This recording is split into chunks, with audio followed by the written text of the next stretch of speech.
भाज्य अभाज्य पढ़ेंगे आज। भाज्य अभाज्य के क्वेश्चंस भी देखेंगे। भाज्य अभाज्य के क्वेश्चंस जो है ना, ये अभी जो मंडी सब इंस्पेक्टर का एग्जाम हुआ था वहां पर 2 प्रश्न आए थे भाज्य और अभाज्य संख्या को लेकर के। तो 2 प्रश्न एक ही पेपर में थे, तो देखेंगे। बहुत ज्यादा ऐसा एक एक पॉइंट लिखवाऊंगा नहीं, जैसा अभी तक अपन पढ़ते आए हैं वैसा ही आपको पढ़ना है। ये सारी बातें कल लिखवाया था, याद है ना? ये सारी बातें कल लिखवाया था। परिमेय परिमेय आपस में खेलेंगे तो क्या रिजल्ट आएगा, ठीक है। अपरिमेय अपरिमेय आपस में खेलेंगे तो रिजल्ट क्या आएगा, कभी परिमेय कभी अपरिमेय। परिमेय के साथ अपरिमेय का एंट्री कर दोगे तो रिजल्ट क्या आएगा, ठीक। ये सारी बातें आपको समझ में आ चुकी थी। इसके आगे बढ़ते हैं। इसके आगे अब अभाज्य और भाज्य बचा है। क्वेश्चंस तो अपन ने जितने थे ये कर लिए थे। ये स्टेटमेंट वाला प्रश्न आपने कर लिया था। इसके बाद आपने और भी प्रश्न देखे थे। इस प्रकार का कथन कारण का प्रश्न आपने देखा था कि किस प्रकार से बनेगा। ये कथन की व्याख्या कब करेगा कारण, तो आपको मैंने समझाया था कि कथन सत्य है, किस आधार पर सत्य है। कथन सत्य है आपने बोला, क्यों सत्य है? जिस आधार पे कथन सत्य है, अगर उसमें कारण में लिखी बात का कोई उल्लेख हो रहा है तब कारण कथन की व्याख्या करेगा। जैसे यहां पर आपने देखा था कि 5+√2, 5+√2 एक अपरिमेय संख्या है, आपने बोला है। मैं बोला क्यों है, क्या कारण है? तो आपने फिर क्या उत्तर दिया था कि परिमेय और अपरिमेय का योग हमेशा क्या होता है, अपरिमेय होता है। इसी वजह से सर ये सत्य है। और वही बात आप देख सकते हैं कारण में लिखी गई है। इसी वजह से कारण जो है कथन की व्याख्या कर रहा था। इसके बाद और भी क्वेश्चंस आपने देखे थे।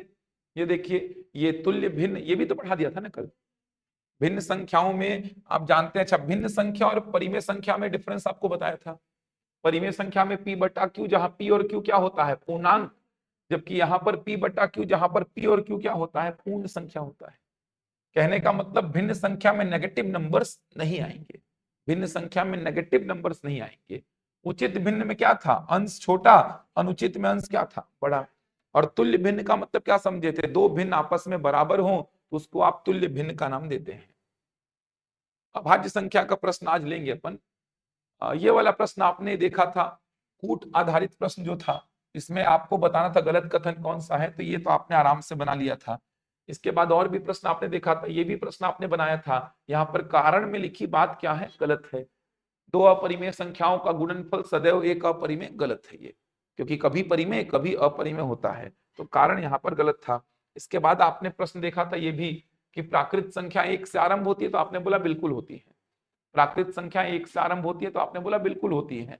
कारण क्या था, क्योंकि प्राकृत संख्याएं गिनने के काम में आती हैं, इसीलिए स्टार्ट कहां से होती है, एक से।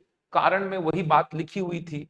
तो ये कथन कारण का प्रश्न अपन ने डील किया था। ये परिमेय संख्या का एक प्रश्न जो कि नगर सैनिक में आया था, ये प्रश्न मैंने डील करवाया था कि 0/-2 एक परिमेय संख्या है, तो आपने बोला बिल्कुल है सर। 0/-2 एक परिमेय संख्या है, तो आपने बोला बिल्कुल है सर। क्यों है, तो आपने कारण क्या बताया था कि p/q है सर, जहां पे p और q क्या है, पूर्णांक है, q 0 नहीं है। कथन सही क्यों है? कथन अगर सही आता है ना, तो आपका ये प्रश्न होना चाहिए कि कथन सही क्यों है। तो उसका जब उत्तर आपके मन से निकलेगा ना, क्या वो चीज कारण में लिखी गई है, तो आपके मन में क्या आया, मैंने बोला 0/-2 एक परिमेय संख्या क्यों है, तो आपने क्या जवाब दिया कि p/q है सर, जहां p और q क्या है, पूर्णांक, और q 0 नहीं है। इसी वजह से आपने बोला कि 0/-2 एक परिमेय संख्या है। वही बात तो कारण में लिखी गई है, इसीलिए यहाँ पे कथन कारण दोनों सही थे और कारण कथन की व्याख्या भी कर रहा था। एक प्रश्न ये वाला आपने देखा था, जहां पर आपको कुछ संख्याएं मैंने दे दी थी, जैसे परिमेय संख्या, पूर्ण संख्या, प्राकृत संख्या, पूर्णांक संख्या। और मैंने कहा था कि संख्या पद्धति सीखने के लिए इन संख्याओं को क्रम से जमाइए। तो आपने क्या समझा था कि सर पहले क्या पढ़ते हैं अपन, प्राकृत संख्या, थोड़ा पीछे जाइए, जीरो को मिलाइए तो क्या बनता है, पूर्ण। थोड़ा और पीछे जाइए, नेगेटिव नंबर्स को मिलाइए तो क्या बनता है, पूर्णांक। और पूर्णांक सीखने के बाद आप क्या सीखते हैं, परिमेय संख्या। तो क्रम क्या होगा, पहले क्या पढ़ेंगे, प्राकृत, फिर क्या पढ़ेंगे, पूर्ण, पूर्णांक, और उसके बाद परिमेय। ये क्रम होता है। तो बहुत सारे क्वेश्चन आपने कर लिए, क्वेश्चन के साथ साथ कहानियां भी आपने पूरी समझी। अभाज्य और भाज्य संख्या को खत्म करते हैं, इसके प्रश्नों को भी खत्म करेंगे। ये पूरा सेक्शन नंबर को लेकर के आपके 3 लेक्चर में खत्म हो जाएगा। समझ आ रहा? 3 लेक्चर में पूरा नंबर खत्म। इसी को आप अगर रेगुलर क्लास में पढ़ेंगे तो मैं एक एक पॉइंट ऐसा लिखवाता हूँ, नोट्स बनवाता हूँ, वहां पर मेरे को नहीं में 7 से 8 दिन लगता है। 7 से 8 दिन ये पूरा संख्या को एक एक पॉइंट लिखवाने में, फिर उसका क्वेश्चन कराने में, सारे पॉइंट्स को मेंशन कराने में 7 से 8 दिन, मतलब 7 से 8 लेक्चर लगते हैं, जो कि यहाँ पे 3 लेक्चर में अच्छी तरीके से हो गए हैं। इसी तरीके से जाएंगे तब आपका 2 महीने में कोर्स जो है वो काफी कुछ खिंच जाएगा। चलिए अभाज्य और भाज्य को समझते हैं।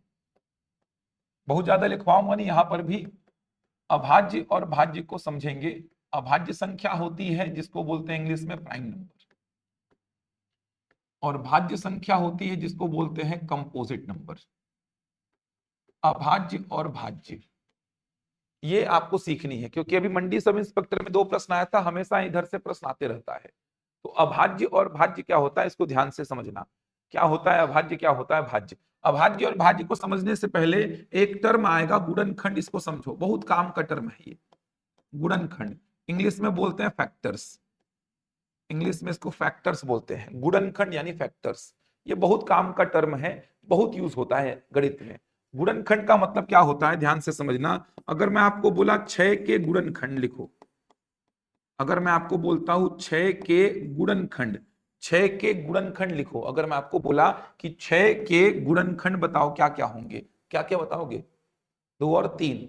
लेकिन आप थोड़ा ध्यान से समझो, 6 के गुणनखंड का मतलब ऐसा नहीं कि आप 6 को तोड़ करके ऐसा लिख दिए, ये थोड़ी 6 के गुणनखंड बताने का तरीका होता है, ये तो 6 को तोड़ के लिखने का तरीका होता है, 6 को तोड़ के लिखने का तरीका है। मैं यहां पर बोला 6 के गुणनखंड, आप तो फिर 6 के गुणनखंड 2 ही ठो बता रहे हैं, 2 और 3, लेकिन 6 के गुणनखंड कै ठो होते हैं? 4 ठो होते हैं। समझ आ रहा है? 4 ठो होते हैं 6 के गुणनखंड। कैसे निकालोगे 6 के गुणनखंड? एकदम सिंपल, एकदम सिंपल। क्या बोलोगे? जिससे जिससे 6 भाग जाएगा, जिससे जिससे 6 भाग जाएगा वो सब 6 के गुणनखंड में आएंगे। एकदम सिंपल परिभाषा। 6 के गुणनखंड का मतलब जिससे जिससे 6 भाग जाएगा, तो 6 किससे किससे भाग जा रहा है? 1 से, 2 से, 3 से और 6 से। तो 6 के गुणनखंड में कौन कौन आएगा? 1, 2, 3 और 6।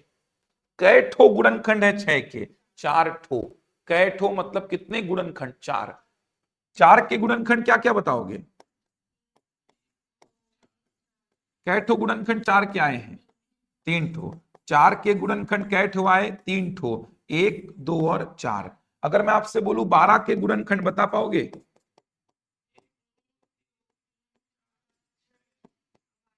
1, 2, 3, 4, 6, 12। कै ठो गुणनखंड आ गए? 6 ठो। अगर मैं बोलूं 2 के गुणनखंड तो क्या क्या बताओगे? 1 और 2। समझ आया? गुणनखंड लिख पाओगे? एक प्रश्न तो मंडी के एग्जाम में पूरा इसी का पूछा गया था, केवल गुणनखंड को लेकर के। तो गुणनखंड आपको लिखना आना चाहिए। 12 के गुणनखंड बोलूं तो जिससे जिससे 12 भाग जाएगा, 1 से, 2 से, 3 से, 4 से, 6 से और 12 से। 4 के गुणनखंड का मतलब जिससे जिससे 4 भाग जाएगा, 1 से, 2 से, 4 से। 6 के गुणनखंड का मतलब जिससे जिससे 6 भाग जाएगा, 1 से, 2 से, 3 से, 6 से। तो ये 6 के गुणनखंड, ये 4 के गुणनखंड, ये 12 के गुणनखंड और ये 2 के गुणनखंड। कोई डाउट तो नहीं इसमें किसी को? बन जाएगा लिखते ही, क्योंकि यही है मेन परिभाषा। अभी जो लिखवाने वाला हूं मैं, गुणनखंड, गुणनखंड बार बार यूज करूंगा उसमें मैं। 6 के 4 ठो गुणनखंड होने का मतलब समझ पा रहे हो? 6 के 4 ठो गुणनखंड होने का मतलब 6 कै ठो संख्याओं से भाग जा रहा है? 4 ठो संख्याओं से भाग जा रहा है। 4 के 3 ठो गुणनखंड होने का मतलब 4 कै ठो संख्याओं से भाग जा रहा है? 3 ठो। 12 के 6 ठो गुणनखंड होने का मतलब 12 कै ठो संख्याओं से भाग जा रहा है? 6 ठो। 2 के 2 ठो गुणनखंड होने का मतलब 2 कै ठो संख्याओं से भाग जा रहा है? 2 ठो। समझ आ रहा है? जितने गुणनखंड उतनी संख्याओं से भाग जाएगा।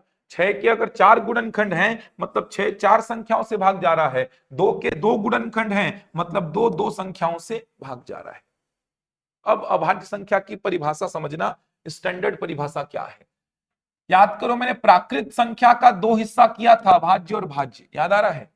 प्राकृत संख्या का 2 हिस्सा मैंने किया था, अभाज्य और भाज्य। तो प्राकृत संख्या का मैंने 2 हिस्सा अभाज्य और भाज्य किया था। तो अभाज्य संख्या की परिभाषा क्या बनेगी समझो बस, कि वे प्राकृत संख्याएं, वे प्राकृत संख्याएं, स्टैंडर्ड परिभाषा, वे प्राकृत संख्याएं जिनके केवल दो ही गुणनखंड होते हैं, जिनके केवल दो ही गुणनखंड होते हैं, जिनके केवल दो ही गुणनखंड होते हैं। समझ आ रहा है? ये स्टैंडर्ड परिभाषा है, हर जगह पे ये परिभाषा लिखी रहती है। वे प्राकृत संख्याएं जिनके केवल दो का मतलब ना दो से कम होना चाहिए ना दो से ज्यादा, ऐसी प्राकृत संख्याओं को आप अभाज्य का नाम देंगे जिनके केवल दो ही गुणनखंड होते हैं। केवल दो मतलब केवल दो, ना दो से कम चलेगा ना दो से ज्यादा। अब देखो, ये तो तय है, अगर केवल दो ही गुणनखंड हैं तो तय है ना, क्या तय है कि एक गुणनखंड क्या होगा, एक होगा, एक गुणनखंड एक होगा, ये तो सब में आता है। और दूसरा गुणनखंड क्या होगा, जल्दी बोलो, दूसरा गुणनखंड वह संख्या स्वयं होगी। अगर मैं बोल रहा कि वे प्राकृत संख्याएं जिनके केवल वे प्राकृत संख्याएं जिनके केवल दो ही गुणनखंड हैं, केवल दो, तो केवल दो गुणनखंड होने का मतलब ये तो तय है सर कि एक गुणनखंड क्या होगा, एक, और दूसरा गुणनखंड वो संख्या स्वयं, ये तो तय है, क्योंकि एक सबके गुणनखंड में आता है। और एक सबके गुणनखंड में आता है, देखो ना, एक जो है ये सबके गुणनखंड में आ रहा है, ये देखिए एक सबके गुणनखंड में आ रहा है, और वो संख्या स्वयं, वो संख्या स्वयं, वो संख्या स्वयं अपने आप की गुणनखंड है। तो मैं अगर बोला कि ऐसी प्राकृत संख्याओं को उठाइए आप, ऐसी प्राकृत संख्याओं को उठाइए जिनके केवल दो ही गुणनखंड हो, तो ये तो तय है सर कि केवल दो ही गुणनखंड होने का मतलब एक गुणनखंड क्या होगा, एक, और दूसरा गुणनखंड क्या होगा, वह संख्या स्वयं। चलो देखो, पहली प्राकृत संख्या क्या है, एक, एक का कै ठो गुणनखंड है, एक, इस वजह से एक अभाज्य संख्या नहीं है, अभी पूछा था मंडी में इसको। दो का कै ठो गुणनखंड है, दो ठो, इसी वजह से दो क्या है, अभाज्य। तीन का कै ठो गुणनखंड है, तो इसीलिए तीन भी क्या है, अभाज्य। चार का कै ठो गुणनखंड है, दो से अधिक, इसीलिए चार अभाज्य नहीं है। 5, 7, 11, 13, 17, 19, 23, 29, 31, 37, 41, 43, 47, ये सब क्या होंगी, अभाज्य संख्याएं। समझ आ रहा है? एकदम सिंपल। वे प्राकृत संख्या जिनके केवल दो ही गुणनखंड हो, केवल दो, केवल दो का मतलब केवल दो, ना दो से कम चलेगा ना दो से ज्यादा चलेगा, केवल दो गुणनखंड। एक गुणनखंड क्या होगा, एक, और दूसरा गुणनखंड क्या होगा, वह संख्या स्वयं होगी। क्लियर है? यहां तक कोई डाउट तो नहीं है? अब आप देख सकते हैं कि एक अभाज्य संख्या क्यों नहीं है, कोई कारण पूछे तो बता देना, एक का केवल एक ही गुणनखंड होता है, इसी वजह से एक अभाज्य संख्या नहीं है। सबसे छोटी या पहली अभाज्य संख्या दो, फिर तीन, चार नहीं होगा अभाज्य क्योंकि चार का दो से अधिक गुणनखंड हो गया, तीन के बाद 5, फिर 7, 11, 13, 17, 19, 23, 29, 31, 37, 41, 43, 47, ऐसे चलते रहेंगे अभाज्य संख्याएं। बनेगा? यहीं पे भाज्य को समझो। भाज्य की परिभाषा क्या बोल दूंगा, वे प्राकृत संख्याएं जिनके दो से अधिक गुणनखंड हो, वे प्राकृत संख्याएं जिनके दो से अधिक गुणनखंड होते हैं, जिनके दो से अधिक गुणनखंड, दो से अधिक गुणनखंड होते हैं, वे प्राकृत संख्याएं जिनके दो से अधिक गुणनखंड, केवल दो गुणनखंड तो क्या बोलना, अभाज्य, और दो से अधिक गुणनखंड तो क्या बोलना, भाज्य। अब एक भाज्य में आएगा क्या बताओ तो, नहीं, क्योंकि एक का तो केवल एक ही गुणनखंड है। दो भाज्य में आएगा क्या, नहीं, क्योंकि दो का तो केवल दो गुणनखंड है। तीन भाज्य में आएगा क्या, नहीं, क्योंकि तीन का तो केवल दो ही गुणनखंड है। भाज्य में कौन आएगा, चार, क्योंकि चार का दो से अधिक गुणनखंड है। चार के बाद कौन आएगा, छह, छह के बाद 8, फिर 9, 10, 12, 14, 15, 16, 18, 20, ये सब चलेंगी भाज्य संख्याएं। समझ आया यहां तक? एकदम सिंपल परिभाषा। केवल दो ही गुणनखंड हुआ तो क्या नाम देना, अभाज्य, और दो से अधिक गुणनखंड हुआ तो क्या नाम देना, भाज्य। क्लियर है यहां तक? केवल दो ही गुणनखंड, केवल दो, केवल दो का मतलब ना दो से कम चलेगा ना दो से अधिक चलेगा। केवल दो गुणनखंड हुआ तो बोलना अभाज्य, और दो से अधिक गुणनखंड हुआ तो क्या बोलना, भाज्य। तो आप देख सकते हैं सबसे छोटी भाज्य संख्या क्या है, 4 है। एक ना तो अभाज्य में आएगा और ना ही भाज्य में आएगा, याद रहेगा। अब थोड़ा और समझो जिससे कि प्रश्नों को करने में तकलीफ ना हो आपको। अब यहीं से थोड़ा और समझना, आप ये समझ पा रहे हो, केवल दो ही गुणनखंड का मतलब क्या हो रहा है? केवल दो ही गुणनखंड का मतलब ये तो तय है सर कि एक गुणनखंड क्या होगा, एक, और दूसरा क्या होगा, वह संख्या स्वयं। केवल दो ही गुणनखंड का मतलब ये तो तय है सर कि एक गुणनखंड एक होगा और दूसरा गुणनखंड क्या होगा, वह संख्या स्वयं।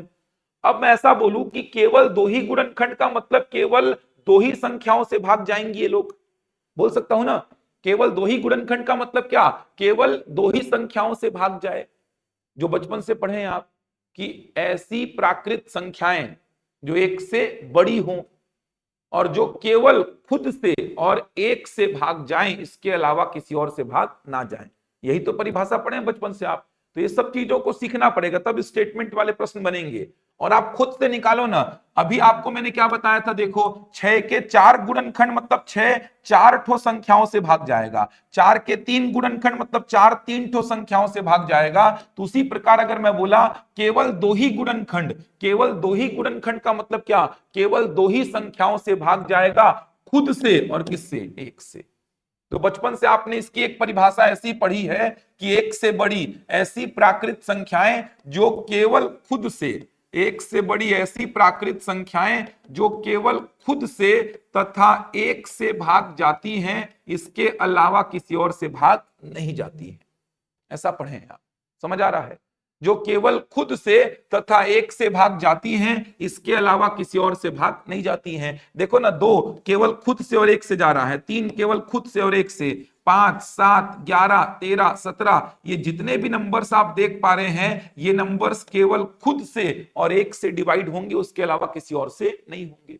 मैं इसको आसान करता हूं, एकदम आसान। एकदम आसान कैसे करते हैं, देखो एकदम सिंपल परिभाषा, अभाज्य की परिभाषा सीधे सीधे क्या बोलना।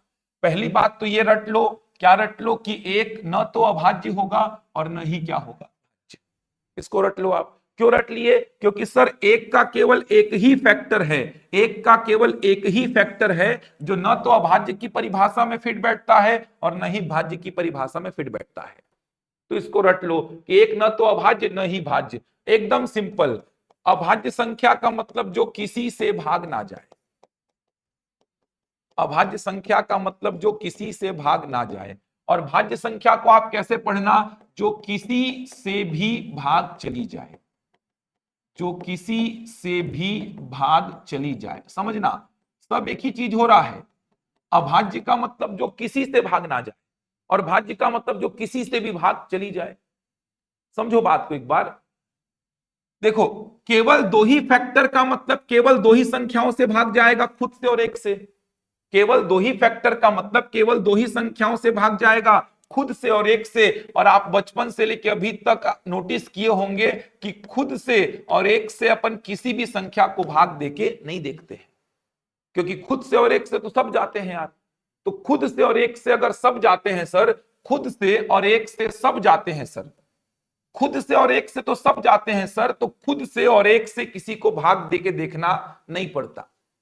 तो खुद से और एक से भाग देना ही मत सर, ये दोनों से तो सारी संख्याएं जाएंगी, 2, 3, 5, 6, 7, 8, 9, 10, 4, 5, जो लिखो आप। खुद से और एक से तो सारी संख्याएं भाग जाएंगी, खुद से और एक से तो भाग देना ही मत।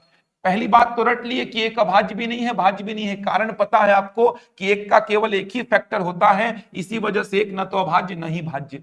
इसके बाद मैंने क्या बोला कि खुद से और एक से कभी अपन किसी को भाग देते ही नहीं है, क्योंकि खुद से और एक से सारी संख्याएं भाग जाती हैं। तो सबसे आसान परिभाषा, जो किसी से भाग ना जाए उसको क्या मारना, अभाज्य। जैसे देखो 2, 3, 5, 7, 11, 13, 17, 19, ये संख्याएं किसी से भाग जा रही हैं क्या, नहीं जा रही है, अभाज्य मारो। ये देखो 4, 6, 8, 9, 10, 12, 14, 15, 16, 18, ये संख्याएं किसी से भाग जा रही हैं क्या, जा रही है। समझ आ रहा है, ये संख्याएं किसी से भाग नहीं जा रही हैं सर, खुद से और एक से तो सब जाएंगे सर, खुद से और एक से तो सब जाएंगे, उसमें कोई नया बात थोड़ी है। समझ आ रहा है, सबसे आसान नाम में ही लिखा है, अभाज्य जो किसी से भाग ना जाए, भाज्य जो किसी से भी चल दे। 4 किससे जाएगा, 2 से, 6 किससे जाएगा, 2 से, 8 किससे जाएगा, 2 से, 9 किससे जाएगा, 3 से, 10 किससे जाएगा, 2 से। किसी से भी भाग गया तो क्या मारना, भाज्य। ऐसा क्यों हो रहा है पता है? एक बात समझो, किसी से भी भाग नहीं जाने का मतलब केवल दो ही फैक्टर रह जाएगा, केवल दो ही फैक्टर रह जाएगा, केवल दो ही गुणनखंड रह जाएगा। किसी से भी भाग नहीं जाने का मतलब केवल दो ही फैक्टर रह जाएगा, क्योंकि दो फैक्टर तो सबके साथ चिपके हुए हैं ना यार। एक का तो मामला पहले ही खत्म कर दिया, आप एक को तो हटा ही दो, एक को छोड़ दो, तो जितनी भी संख्याएं मैं बोलूंगा सबके साथ दो फैक्टर तो कॉम्प्लीमेंट्री लगे हुए हैं। दो के दो फैक्टर तो हैं, तीन के दो फैक्टर है ना, चार के दो फैक्टर तो है ही, एक और चार, पांच के दो फैक्टर एक और पांच तो है ही, छह के दो फैक्टर एक और छह तो है ही, सात के दो फैक्टर एक और सात हैं, आठ के दो फैक्टर एक और आठ हैं। मतलब दो फैक्टर तो सबके साथ चिपके हुए हैं सर, मेरे को बोलना नहीं पड़ेगा, दो फैक्टर तो सबके साथ चिपके हुए हैं, एक और वो संख्या स्वयं। अब किसी से भाग नहीं जाने का मतलब समझ आता है? जैसे मैं बोला सात किसी से भाग नहीं जा रहा है, इसका मतलब सात के दो ही फैक्टर रह गए, एक और सात। तेरह किसी से भाग नहीं जाता है, मतलब तेरह के दो ही फैक्टर रह गए, एक और तेरह। और किसी से भी भाग जाने का मतलब, जैसे नौ भाग जाता है किससे? तीन से। किसी से भी भाग जाने का मतलब तीसरा फैक्टर मिल गया, और दो से अधिक फैक्टर होने का मतलब क्या हो गया? और समझ आ रहा है? सब एक ही चीज है। स्टैंडर्ड परिभाषा क्या है? वे प्राकृत संख्याएं जिनके केवल दो ही गुणनखंड हो, वे प्राकृत संख्याएं जिनके दो से अधिक गुणनखंड हो। The natural numbers which have only two factors, the natural numbers which have more than two factors. तो वे प्राकृत संख्या जिनके केवल दो गुणनखंड, जिनके दो से अधिक गुणनखंड। लेकिन अगर मैं बात यहां पर करूं कि सर काहे के लिए ऐसा रटना, काहे के लिए ऐसा बोलना कि केवल दो गुणनखंड, दो से अधिक गुणनखंड? सर केवल दो गुणनखंड अगर हैं तो ऑब्वियस सी बात है कि एक गुणनखंड क्या होगा? एक, और दूसरा कौन होगा? वो संख्या स्वयं। केवल दो गुणनखंड हैं सर, मतलब दो संख्याओं से भाग जाएगा, खुद से और एक से। अरे सर खुद से और एक से सब जाते हैं, सबसे आसान बोलो जो किसी से भाग ना जाए। किसी से भाग नहीं जाने का मतलब दो ही फैक्टर रह जाएगा। जैसे 11 किसी से नहीं जाता है, इसका मतलब 11 का दो फैक्टर रह गया। 17 किसी से नहीं जाता है, मतलब 17 का दो फैक्टर रह गया। 19 किसी से नहीं जाता है, मतलब 19 का दो फैक्टर रह गया। किसी से भी जाने का मतलब बताओ, 16 किससे जाता है? 4 से, बस 4 से गया, इसका मतलब इसका तीसरा फैक्टर कौन मिल गया? 4। एक और 16 के अलावा तीसरा फैक्टर कौन मिला? 4। आप बोलेंगे सर चौथा भी तो मिल रहा है 2, पांचवा भी तो मिल रहा है 8। अरे मेरे को क्या करना है? मेरे को तो 2 से अधिक हुआ तो क्या मारना है? भाज्य। समझ आई पॉइंट? यहां तक पूरे बन जाएगा। तो याद करने वाला एक पॉइंट क्या है? एक, ना तो अभाज्य न ही भाज्य। स्टैंडर्ड परिभाषा, जिनके केवल दो ही गुणनखंड, जिनके दो से अधिक गुणनखंड। यहीं से आपने बोला कि सर जो किसी से भाग ना जाए वो अभाज्य, और जो किसी से भी चली जाए वो भाज्य, क्योंकि किसी से भी जाने का मतलब तीसरा फैक्टर मिल गया, और किसी से नहीं जा रहा है इसका मतलब केवल दो ही फैक्टर रह जाएगा। बनेगा यहां तक? चलो अब इसके क्वेश्चंस देखेंगे अपन। उससे पहले कुछ पॉइंट लिख लो, समझ लो, सुन लो। सबसे छोटी अभाज्य संख्या कौन है? जल्दी बोलो। 2। सबसे छोटी भाज्य संख्या कौन है? 4। याद रखेंगे। 1 से 100 तक अगर मैं बोलूं ना, 1 से 100 तक अगर मैं बात करूं, तो अभाज्य संख्या याद रखिएगा कितनी होती है? 25। और भाज्य संख्या कितनी? 74। समझ आ रहा है? 74, 75 नहीं बोलना। समझ आ रहा है? 25 अभाज्य संख्याएं। 1 से 100 का मतलब ये देखिए ऐसा, 1 से 100 का मतलब ऐसा, 1 से 100 तक जब आप जाएंगे ना, और इनमें अभाज्य संख्याओं को ऐसे पिक करेंगे, अभाज्य संख्याओं को इस प्रकार से पिक करेंगे, तो कितनी अभाज्य संख्या पिक कर पाएंगे आप? 25। बची कितनी? 75। लेकिन एक न तो अभाज्य न ही भाज्य, इसीलिए भाज्य संख्या कितनी? 74। समझ आ रहा? 74 के हुआ। इसी प्रकार याद रखिएगा 1 से 50 तक, 1 से 50 तक अभाज्य संख्याएं 15, बची कितनी? 35, लेकिन एक कम करके कितना बोलो? 34। समझ आ रहा है? 1 से 100 तक 25 अभाज्य संख्याएं, 75 बची, लेकिन एक कम करके 74 बोलो। 1 से 100 तक के बाद 1 से 50 तक में आ जाओ, 1 से 50 तक 15 अभाज्य, बची कितनी? 35, लेकिन एक कम करके कितना बोलो? 34।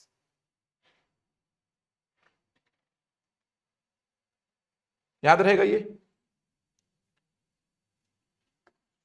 अब कुछ स्टेटमेंट मैं बोलता हूं, बताना सही है कि गलत है। यही सब स्टेटमेंट पूछे गए थे। याद रहेगा ये? देखो ना कितना आसानी से लिखेंगे, देखना कितना आसानी से। दिमाग में क्या चल रहा है, एक न तो अभाज्य है और न ही भाज्य। क्यों ऐसा है? तो एक का केवल एक ही फैक्टर होने की वजह से एक न तो अभाज्य है और न ही भाज्य, ये दिमाग में चल रहा है मेरे। उसके बाद क्या चल रहा है कि सर जो किसी से भाग ना जाए वही क्या है, अभाज्य। क्योंकि किसी से भाग नहीं गया मतलब दो ही फैक्टर रह जाएगा, और किसी से भी भाग गया इसका मतलब दो से अधिक फैक्टर हो जाएगा। अब देखो, दो किसी से भाग जाएगा क्या? नहीं जाएगा, अभाज्य है। तीन जाएगा क्या? अभाज्य है। चार जाएगा क्या? पांच। छह जाएगा क्या? सात। आठ जाएगा क्या? नौ। 10, 11, 12, 13, 14, 15, 16, 17, 18, 19, 20, 21, 22, 23। ये देखो कितना आसान हो गया, समझ आ रहा है? जो किसी से भाग नहीं जा रहा है ना उसी को मैं क्या मार रहा हूं, अभाज्य। क्यों? क्योंकि किसी से भाग नहीं जा रहा है सर 23, इसका मतलब इसका दो ही फैक्टर रह जाएगा, 1 और 23। किसी से भाग नहीं जा रहा है सर 19, इसका मतलब इसका दो ही फैक्टर रह जाएगा, 1 और 19। सर 15 जा रहा है 3 से भाग, इसका मतलब इसका तीसरा फैक्टर स्वयं और 15 और 1 के अलावा, स्वयं मतलब 15 और 1 के अलावा इसका तीसरा फैक्टर कौन मिल गया, 3। सर 18 भाग जाता है 2 से, इसका मतलब सर स्वयं और 1 के अलावा इसका तीसरा फैक्टर कौन मिल गया, 2। दो से अधिक फैक्टर, वो 3 हो, 4 हो, 5 हो, 6 हो, मेरे को उससे मतलब नहीं है। दो से अधिक फैक्टर होने का मतलब भाज्य हो गया, और केवल दो फैक्टर होने का मतलब क्या है, अभाज्य। बनेगा है तक? चलो, जो मंडी में पूछे गए क्वेश्चन है उनको लिखेंगे, उससे पहले ये कथन कारण का प्रश्न देख लो पहले। बहुत सारे प्रश्न हो गए हैं, ध्यान रखिएगा।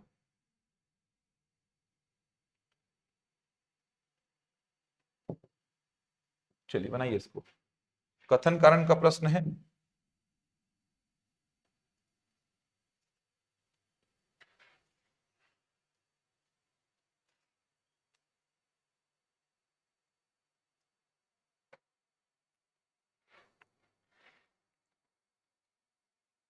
क्या उत्तर देंगे?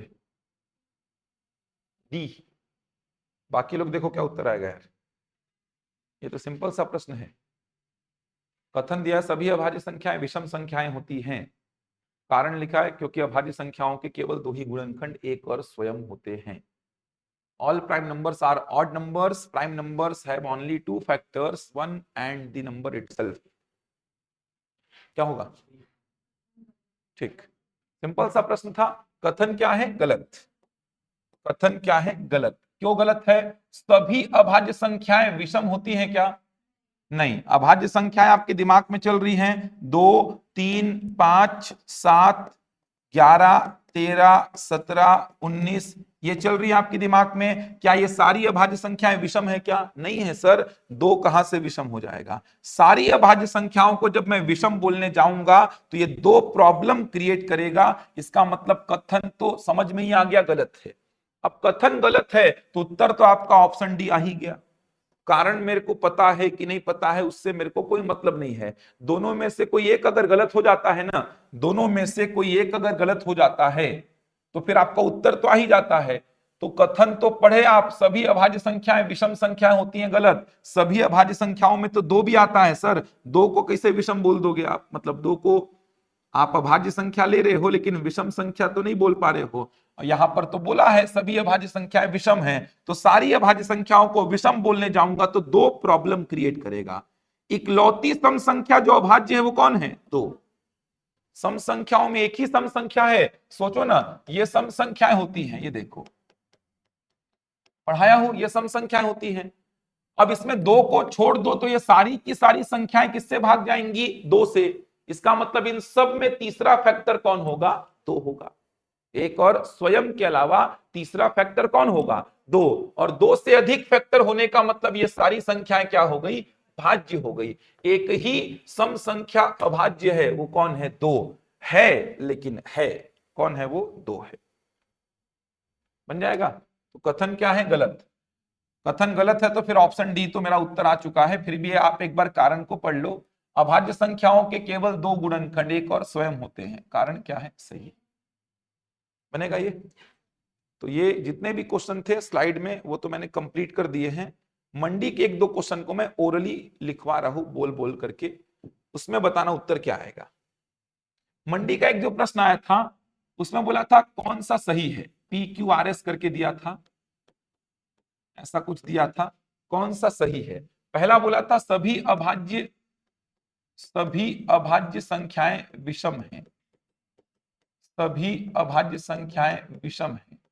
पहला ये स्टेटमेंट था, सभी अभाज्य संख्याएं विषम हैं। दूसरा था दो अभाज्य संख्या है, दो अभाज्य संख्या है। तीसरा था सभी भाज्य संख्याएं सम हैं, सभी भाज्य संख्याएं सम हैं। चौथा था एक अभाज्य संख्या है। ऐसा कुछ स्टेटमेंट था जहां तक मेरे को याद आ रहा है। ये चार जो स्टेटमेंट था, इसके बाद वही ऑप्शन ए में ये सही ऐसा कुछ था। वो सब ऑप्शंस मैं नहीं लिख रहा हूं, आप लोग मेरे को जल्दी से बता दीजिए इन चारों में से क्या लग रहा है आपको।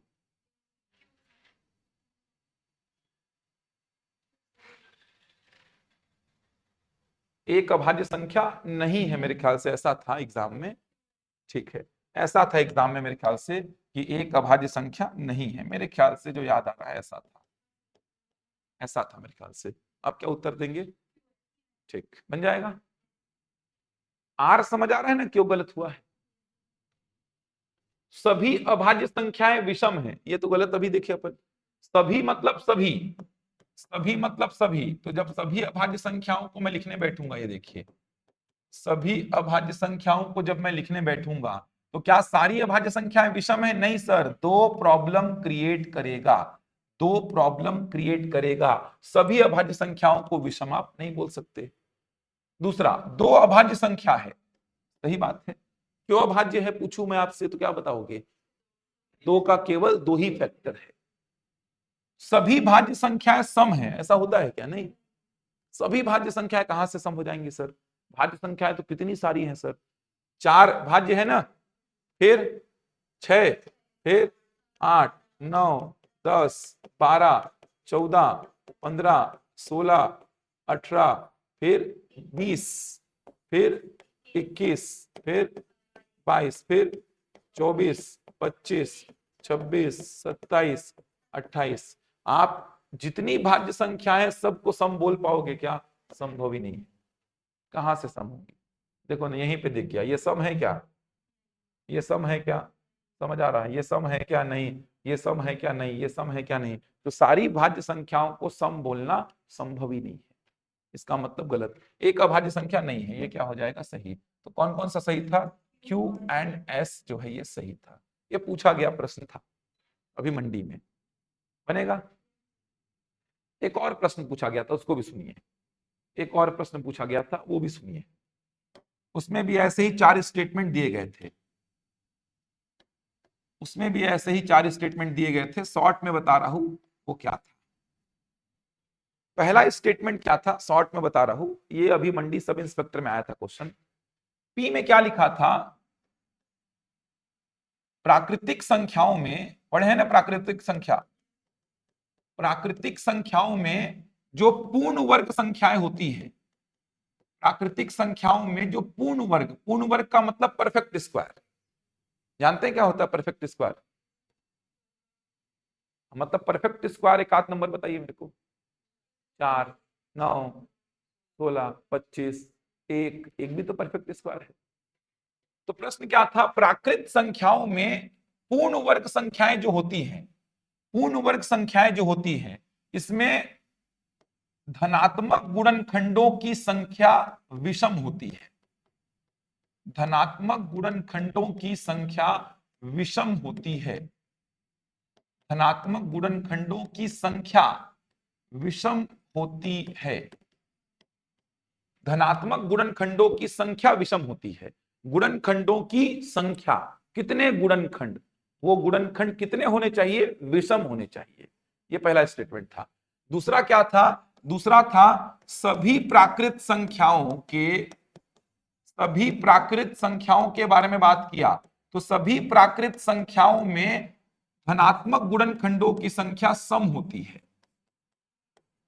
धनात्मक गुणनखंडों की संख्या सम होती है। धनात्मक गुणनखंडों की संख्या सम होती है, ये बोला था। सारी की सारी प्राकृत संख्याओं में धनात्मक गुणनखंडों की संख्या सम।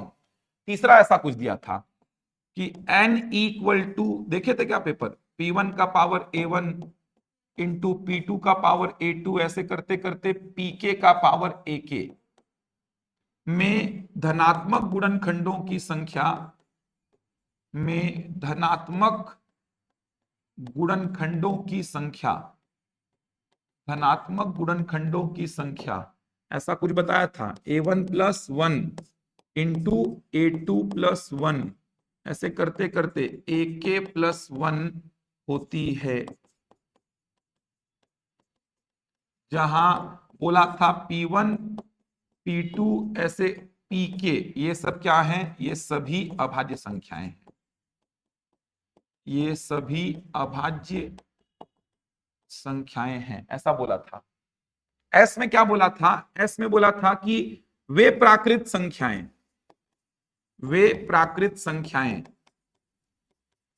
जिनके ठीक दो गुणनखंड होते हैं, ठीक दो मतलब केवल दो ना, जिनके ठीक दो गुणनखंड होते हैं, जिनके ठीक दो गुणनखंड होते हैं, ये अभाज्य संख्याएं कहलाती हैं। ये अभाज्य संख्याएं कहलाती हैं। ये 4 स्टेटमेंट थे। 4 स्टेटमेंट समझ आए। पहला क्या बोला है, प्राकृतिक संख्याओं में जो पूर्ण वर्ग संख्याएं होती हैं, परफेक्ट स्क्वायर नंबर्स, उसके धनात्मक गुणनखंडों की संख्या हमेशा विषम होती है, ऑड होती है। दूसरा, सभी प्राकृतिक संख्याओं में धनात्मक गुणनखंडों की संख्या सम होती है। तीसरा, ऐसा कुछ दिया था, इसको बताऊंगा। चौथा, वे प्राकृत संख्याएं जिनके ठीक दो गुणनखंड होते हैं, वे अभाज्य संख्याएं कहलाती हैं। मेरे को ये बताओ, सबसे आसान कौन सा लग रहा है, सबसे आसान कौन सा लग रहा है, एस लग रहा है, सबसे आसान एस लग रहा है। एस सही है कि गलत है, सही है। अभी बताया था कि वे प्राकृत संख्याएं जिनके ठीक दो गुणनखंड, उनको क्या बोलते हैं, अभाज्य संख्या। तो सबसे आसान, सबसे टफ कौन सा लग रहा है देखने से, आर। आर को तो देख के समझ में आ रहा है कि नहीं बनने वाला, उसको देख ही के लग रहा है कि नहीं बनेगा एक बार के लिए। एस सबसे आसान लगा मेरे को, क्योंकि एस तो रटे हुए हैं, आप अगर पढ़े हैं तो एस तो आपको बन ही जाएगा। एस नहीं बन रहा है तो फिर आपका पढ़ने का कोई मतलब ही नहीं है, एग्जाम में बैठने का कोई मतलब नहीं। अगर आपने एस को नहीं देखा है, नहीं पढ़ा है, तो आपका एग्जाम देने का मतलब भी कुछ नहीं, आप वैसे भी रेस से बाहर ही है मान लीजिए। अगर आप सिंसियर हैं, ईमानदारी से मेहनत किए तो ये वाले के बारे में तो आप पढ़े ही होंगे। तो वे प्राकृत संख्याएं जिनके ठीक दो गुणनखंड होते हैं, उनको क्या बोलते हैं, अभाज्य बोलते हैं। सही बात है, एस क्या होगा, सही होगा। अब आप अगर इस प्रश्न का ऑप्शन देखते ना, एक ही ऑप्शन ऐसा था जिसमें एस को सत्य लिया था, एक ही ऑप्शन ऐसा था जिसमें एस को सत्य लिया था। बाकी तीनों ऑप्शन में एस को क्या किया था, गलत। एक ही ऑप्शन ऐसा था जिसमें एस को सत्य लिया था। प्रश्न तो यहीं से बन गया अपना। तो ये सब प्रश्नों में यही सब काम सोचना होता है।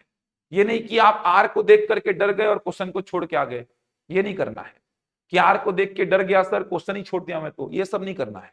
आप जो बन रहा है उसको बनाओ ना, उसके हिसाब से ऑप्शन को क्या करो, एलिमिनेट करो, उसके हिसाब से ऑप्शन को आप एलिमिनेट करो। तो मैं क्या किया सर, एस मेरे से बनता था, एस को बनाया, एस सही था, ऑप्शन से एलिमिनेट किया, तो एस को गलत 3 ऑप्शंस में लिया था, एक ही ऑप्शन ऐसा था जिसमें एस को सही लिया था, उसको मैं मारा और आगे बढ़ गया। यही सब करना है आज की डेट में काम। आपको समझ आ रहा है? अभी का जो व्यापम का पैटर्न है, ये बहुत अच्छा पैटर्न है देखा जाए तो।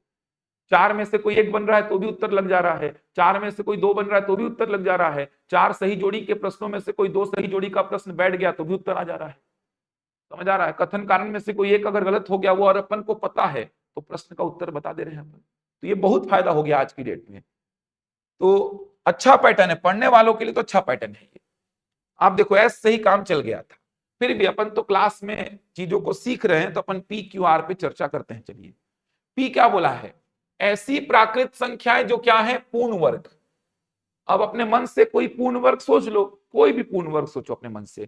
पूर्ण वर्ग क्या होते हैं, ये सब होते हैं 1 का वर्ग 1, 2 का वर्ग 4, 3 का वर्ग 9, 4 का वर्ग 16, 5 का वर्ग 25, 6 का वर्ग 36, 7 का वर्ग 49। इन्हीं को अपन क्या बोलते हैं, पूर्ण वर्ग। इतना जानते होंगे पूर्ण वर्ग क्या होते हैं। तो आप जानते हैं कि सर पूर्ण वर्ग ये सब होते हैं 1 का वर्ग 1, 2 का वर्ग 4, 3 का वर्ग 9, 4 का वर्ग 16, 5 का वर्ग 25, 6 का वर्ग 36, 7 का वर्ग 49। यही सब पूर्ण वर्ग हैं। अब निकाल के देखो ना, इन पूर्ण वर्गों में गुणनखंडों की संख्या कितनी आ रही है, निकाल के देखते हैं। चलिए चलिए, एक में कै ठो गुणनखंड आएगा, एक ठो, मतलब विषम आ रहा है। 4 में कै ठो गुणनखंड आएगा, 3 ठो, मतलब विषम आ रहा है। समझ आ रहा है। 9 में कै ठो गुणनखंड आएगा, 3 ठो, इसका मतलब इसमें भी विषम गुणनखंड आ रहे हैं। 16 में कै ठो गुणनखंड आएगा, बोलो। 1, 2, 4, 8, 16, कै ठो, 5 ठो। मतलब पूर्ण वर्गों में गुणनखंडों की संख्या कितनी आ रही है, विषम आ रही है, विषम। यहां पर एक ही गुणनखंड आया, यहां पे 3 गुणनखंड, यहां पे 3, यहां पर 5। इसका मतलब प्राकृत संख्याओं में अगर पूर्ण वर्ग संख्याएं, परफेक्ट स्क्वायर नंबर्स अगर आप अलग करते हैं, तो इसमें आप गुणनखंडों की संख्या हमेशा विषम संख्या में पाएंगे। एक आध एग्जांपल और देखो, 25 में देखते हैं। चलिए 25 का क्या क्या होता है गुणनखंड, बोलो। 1, फिर 5, फिर 25, कै ठो, 3 ठो। 36 में देख लो, चलो 36 में बोलो। 1, 3, 4, 6, होगा ना 6, 9, फिर 12, फिर 1, 2, 3, 4, 5, 6, 7, 8, 9, 9 ठो, मतलब इसमें भी सम आ रहा है। इतना नहीं करना था, 1 2 ठो ट्राई मार के देख लेते आप। उत्तर तो आपका एस में ही आ गया था यार। फिर भी आप क्यू में, पी में, आर में चर्चा कर रहे हैं। तो पूर्ण वर्ग जितने भी होते हैं उसमें धनात्मक गुणनखंडों की संख्या हमेशा क्या होती है, विषम। सही है सर। अब पी सही तो क्यू तो गलत होगा सर। पी सही तो क्यू तो अपने आप गलत हो गया सर।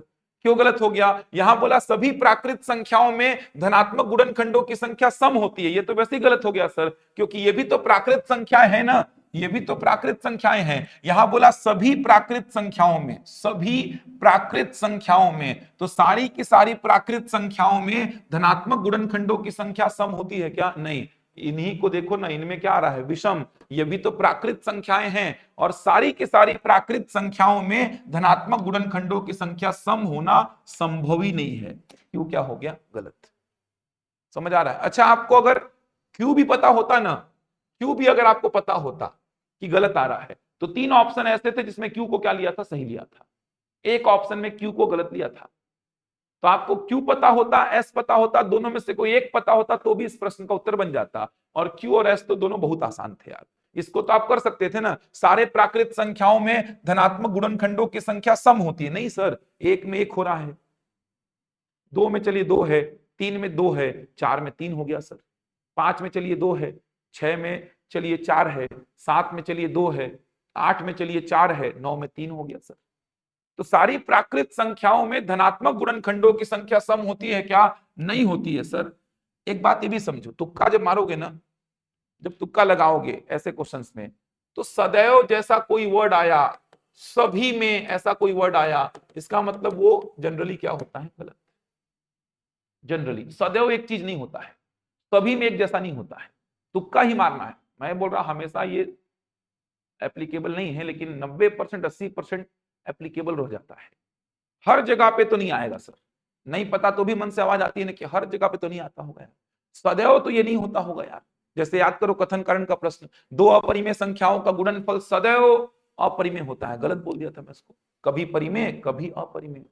तो सभी में सदैव ऐसे स्टेटमेंट जनरली क्या आते हैं, गलत, जनरली गलत, सामान्यतः गलत आते हैं। तो यहां पर सभी में धनात्मक गुणनखंडों की संख्या सम, सभी में तो नहीं आता होगा सर, सोच के क्यू को क्या बोलते, गलत। और क्यू गलत केवल एक ही ऑप्शन में था, मार देते उत्तर। तो पी, क्यू और एस तो आसान थे तीनों। आर को समझिए, आर क्या बोल रहा है। आर को मैं समझा देता हूं कि आर क्या बोल रहा है। देखो आर को मैं समझा देता हूं, आर क्या बोल रहा है। आप ये फॉर्मूला तो जानते नहीं होंगे एग्जाम में, आप है ना अपने मन से कोई एग्जाम्पल रख रख के चेक कर लेते कि वाकई में ये जानकारी सही है कि गलत है। कैसे रखते, चलिए P1 P2 ये सबको क्या बोल रहा है, अभाज्य। तो P1 P2 ये सबको अभाज्य संख्या बोल रहा है, तो अपने मन से दो ठोक लीजिए।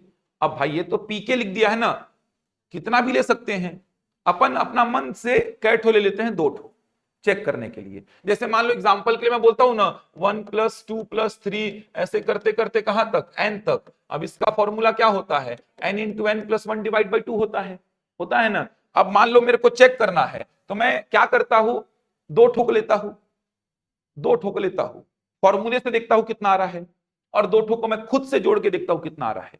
जैसे एग्जांपल के लिए मैं केवल एक और दो का जोड़ निकालता हूं, एक और दो का जोड़ मेरे हिसाब से कितना आ रहा है, तीन, तीन ही आएगा। फॉर्मूले से कितना आ रहा है, एन का वैल्यू कितना रखा, दो, यहां से भी कितना आया, तीन। इसका मतलब सही है फॉर्मूला सर। एक और निकाल के देख लो, संतुष्टि नहीं आया तो तीन ठोक ले लो, कितना आया योग, 6। फॉर्मूला में एन का वैल्यू कितना रखे, तीन, तो ये हो गया तीन, तीन और एक कितना, 4, यहां से भी कितना आया, 6। इसका मतलब है फॉर्मूला क्या है, सही है। तो जब मैं फॉर्मूले के सत्यता की जांच करूंगा तो मैं 15-20 ठो काहे लूंगा यार, अपनी सुविधा के लिए कै ठो ले रहा हूं, दो ठो, अपनी सुविधा के लिए कै ठो ले रहा हूं, तीन ठो, जिससे मेरा काम आसान हो जाए। तो वैसा ही कुछ मैं करूंगा कि मैं P1 P2 ऐसे करते करते पीके तक जा सकते हैं, तो मैं दो ठो को ले रहा हूं बस। चलिए P1 अभाज्य संख्या क्या ले लिया, दो। P2 अभाज्य संख्या क्या ले लिया, तीन ले लिया। P1 एक अभाज्य संख्या दो ले लिया, P2 एक अभाज्य संख्या तीन ले लिया। समझ आ रहा है। अब बोला है ना ये सब अभाज्य होनी चाहिए, तो अभाज्य ही लेना है आपको। A1 A2 अपने मन से जो लेना है ले लो। तो A1 का वैल्यू में ले लिया 1 और A2 का वैल्यू में कितना ले लिया, 2। P1 का पावर A1 इंटू P2 का पावर में A2। क्लियर है यहां तक। अब आप खुद से निकालो, इसमें गुणनखंडों की संख्या कितनी आएगी, खुद से निकालो। चलो निकालते हैं। 2 इंटू कितना, 9, कितना आया, 18। 18 में गुणनखंडों की संख्या चलो निकालते हैं। 18 के गुणनखंड 1 2 3 6 9 18। कै ठो गुणनखंड आ रहे हैं, 6 ठो, 6 ठो आ रहे हैं। अब इस फॉर्मूले से भी देखते हैं 6 ही आ रहा है क्या। फॉर्मूला क्या बोल रहा है, A1 plus 1 into A2 plus 1 ऐसा चलता है। तो A1 का वैल्यू कितना रखे थे अपन, 1, तो 1 प्लस 1 इंटू A2 का वैल्यू कितना रखे थे, 2, 2 प्लस 1 कितना आया, 2 इंटू 3, यहां से भी कितना आ रहा है, 6। इसका मतलब ये जानकारी क्या है, सही। इस प्रकार से किया जाता है। उटपटांग कुछ फॉर्मूले जब आते हैं ना, तो उसको मैं चेक कर लेता हूं, हिट एंड ट्रायल मार करके चेक कर लेता हूं। ये अप्रोच होता है। बाकी इस प्रश्न में सामने वाला आपसे आर के बारे में पूछना ही नहीं चाह रहा था। आप पी क्यू एस पे, पी क्यू एस तीनों पे नहीं तो केवल एस पे, केवल क्यू पे भी काम करते तो भी ऑप्शंस का सेटिंग ऐसा था कि ये प्रश्न आराम से आपसे बन जाता, आराम से बन जाता। क्लियर हो पा रहा है। ये समझ आया आर को कैसे चेक किया हूं मैं। P1 का वैल्यू में ले लिया 2 अभाज्य संख्या, P2 का वैल्यू ले लिया मैं 3 अभाज्य संख्या, A1 का वैल्यू क्या ले लिया 1, A2 का वैल्यू क्या ले लिया 2। तो अब अपने से देखा मैं कितना आया 18। 18 में कै ठो गुणनखंड, 6 ठो।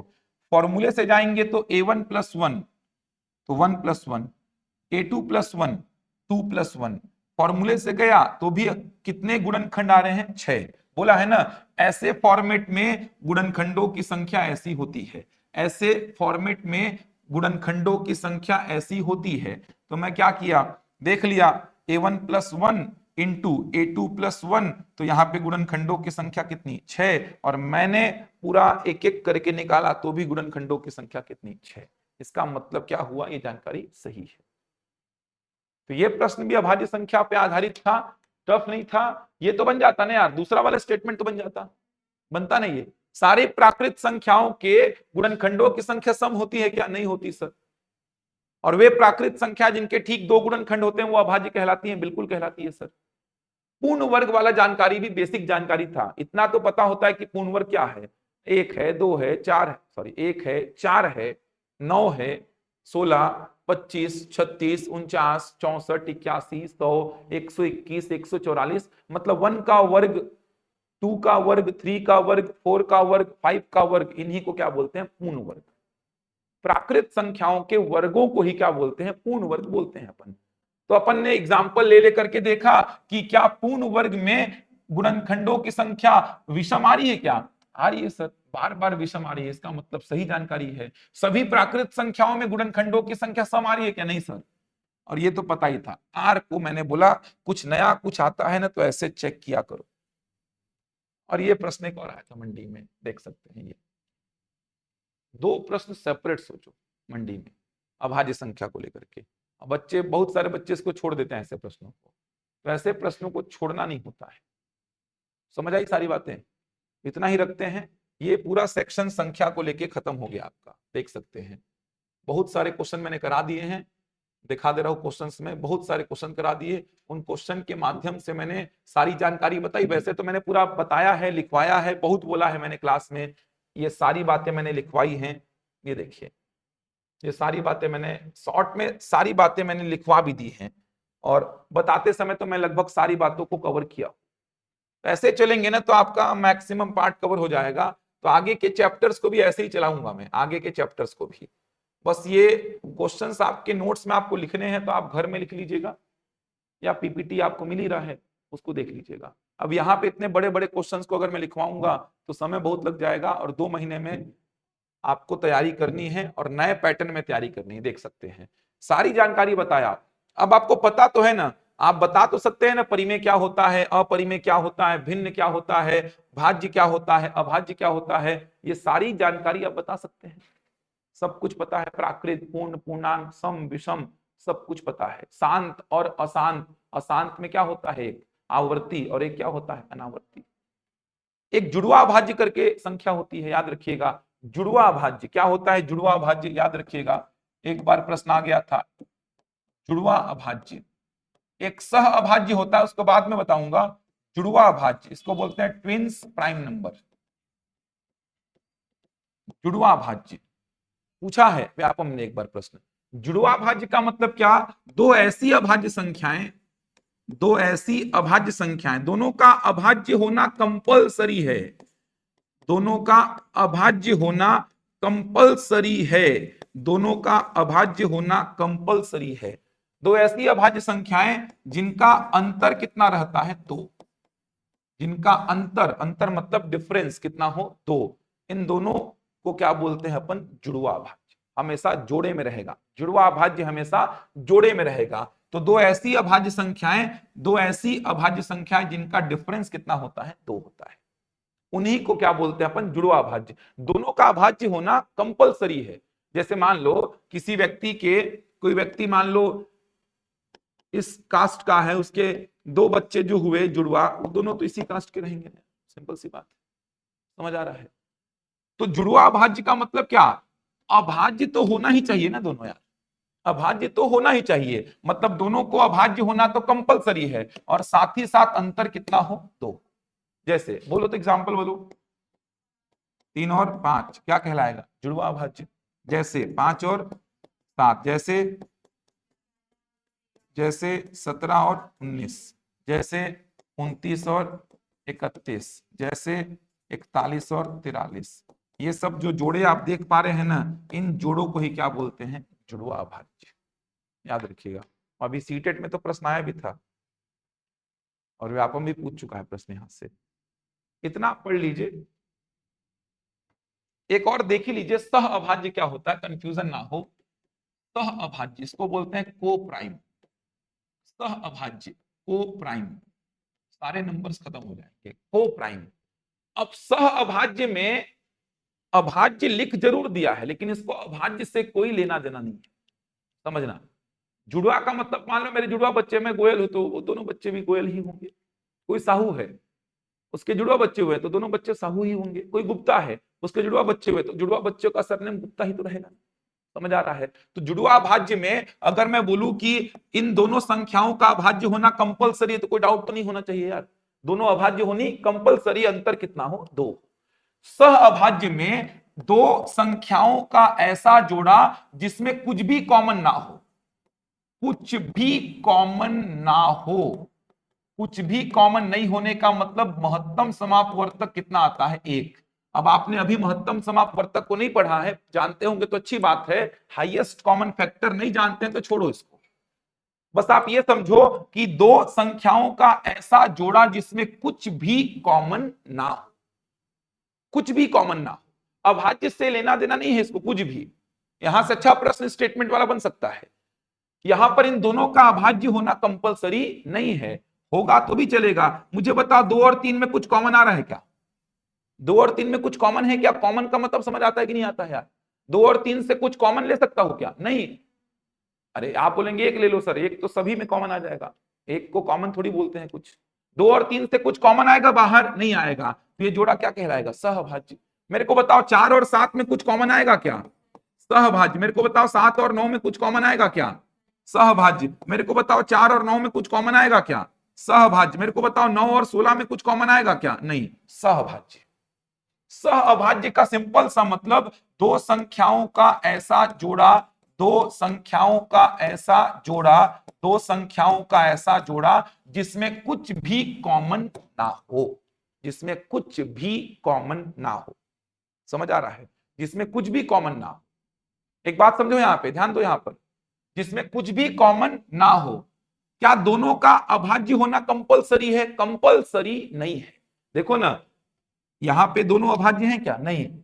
एक तो अभाज्य है, एक तो अभाज्य नहीं है। यहां पे तो दोनों ही अभाज्य नहीं है, तो भी तो क्या कहला रहा है? सहभाज्य। यहां पे तो दोनों ही अभाज्य नहीं है तो भी सहभाज्य है। यहां पर तो दोनों ही अभाज्य नहीं है तो भी सहभाज्य है।